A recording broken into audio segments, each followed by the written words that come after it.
బైబిల్‌లో వయసు ప్రస్తావించబడిన ఏకైక స్త్రీ ఎవరు? సారా 27 ఇయర్స్. నోవాహు నౌకలో ఎన్ని మంది రక్షించబడ్డారు? 8. గోడపై వ్రాతను చూచిన రాజు ఎవరు? కింగ్‌ఫిషర్. దేవునితో నడిచి చావకుండా ఎత్తబడిన వారు ఎవరు? హనోక్. పేతురు నీటి మీద నడిచిన సంఘటన ఎక్కడ జరిగింది? సముద్రం. ఇశ్రాయేలుకు చివరి న్యాయాధిపతి ఎవరు?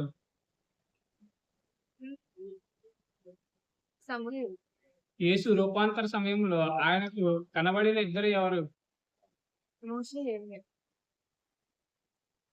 పౌలు చివరగా రాసిన పుస్తకం ఏది? తిమోతి. Second Timothy. బైబిల్‌లో అత్యంత చిన్న వచనం ఏది? బైబిల్‌లో బైబిల్‌లో అత్యంత చిన్న వచనం ఏది?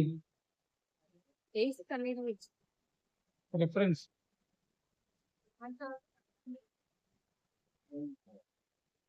యోహాను వ్రాసిన ప్రకటన గ్రంథం ఎక్కడ వ్రాయబడింది? పద్మాషు ద్వీపం. యెరూషలేము ఆలయాన్ని మళ్ళీ కట్టించిన నాయకుడు ఎవరు? Commander below.